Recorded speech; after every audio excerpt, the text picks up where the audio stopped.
595 family. We are at the Casa right now.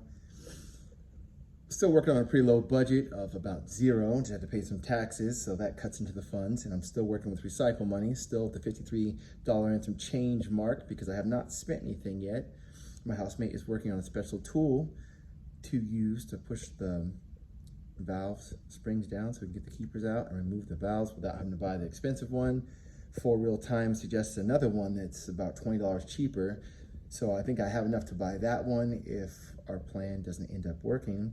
But in the meantime, I just want to continue making progress. Last time, I think you saw that I cleaned up the intake manifold, and then I cleaned it again off camera because the one I cleaned was for an OBD2 model of a B18. And so this one needs to be for the OBD1. So you'll see that the throttle body has a fast idle valve on the bottom, and just have all the things that it needs to be compliant in the state in which I live. All right, so give me 5 on my black hand side and let's go. So here's the throttle body. I need to disassemble a few parts of this. I'm not gonna take this off. This should be able to be wet and not have any problems. I'm not gonna take this off. It's on, it's fine. I might remove this bracket on the bottom because I don't think I'll have any use for that. And then everything else will just stay on here. I would like to take off this piece here just to make it easier to clean. I want to get all this black stuff off. It doesn't have to be show quality or shiny. I have a toothbrush for a lot of the mating surfaces or things that are more delicate or around sensors. There's, you get the grease off.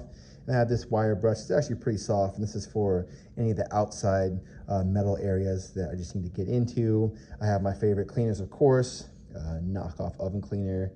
Always like the yellow can better, but this is what they had, and my housemate has super clean, so I also have that. And I also have this that I'm cleaning up, a little P75 throttle cable bracket. And I don't know what this motor will ever go into, and if this will be the right bracket, but it'll be on there just in case. And of course I have gloves. I learned my lesson about not using gloves, and that's my last pair, so I gotta be real careful with them. So before we get started cleaning, we are learning as we go. So I was able to get the 2 Phillips out of this, and then this allows this to slide out, so that's completely open and easy to wash through. And I will clean this piece off. I made sure to take a picture of it the way it was sitting, so I know when it returns it'll go back in there. And I think it's a 604 is written on there, and I'll face like that, so I know how to get it right back into place. Pictures are better than memory because I always forget. And I was able to take off that little bracket that was down here. It was just a 10mm, and then that bolt went all the way through, so I made sure to return that bolt, and it went all the way down after that bracket was gone, so it should be nice and sealed. So there shouldn't be any leaks.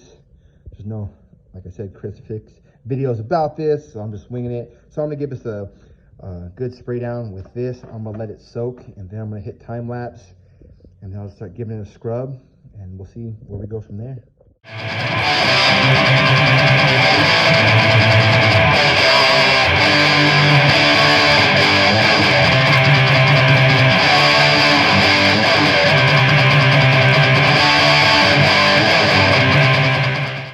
Most of the time I can justify doing a lot of the different cleanings because, especially on the engine itself, if a gasket is leaking, if the motor's dirty, it just looks wet with oil or whatever fluid is leaking out. But with other parts, that's not really the case. You're not really going to see a leak on this because there's not really a lot that runs through this. Maybe a little coolant, I think maybe goes to this. But as for anything else, you're not really going to notice. But I'm just cleaning this because I want to clean this, and it's not like a show clean. None of the stuff's getting bronze. But this was just oven cleaner. It's got this back to its non-greasy state. Just a normal, not new looking throttle bracket. This cleaned up real nice, right? And then also make sure I give these time to dry all the way out before this motor goes in. There's still a long way before that's even going to be necessary, but this cleaned up very well. A lot of that grease and stuff that comes in here because of that positive crankcase ventilation hose that goes from the top of the valve cover and lets hot greasy air go back into your throttle body, which is what gums this up and what gums all this up. So it's nice to have that clean, so it'll at least be flowing as best that it can, being that that's the limitation that we have in this particular state. On this side, I'm gonna take the wire wheel and I'm gonna clean up that little bit of gasket material that's still stuck on there. But all this got really clean. That was really simple. This took me like 5-10 minutes. So I just want to make a short little video for you. And I'm tempted.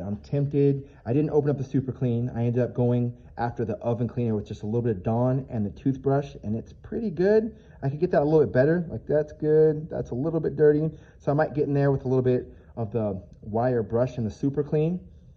And I know this isn't as convincing as when they clean off the ducts from the oil spills, but I love Dawn. It's a great degreaser. I mean, I wouldn't have to wear gloves for Dawn as I would for some of these other cleaners. But yeah, this is coming out nice, so it will be ready. And so take the time to clean stuff. This helps me keep my motivation up because I'm making progress, even though I'm not able to get the engine to the machine shop to get the cylinders bored to oversize and honed to clean up all the nastiness from it sitting with liquid in there for so long.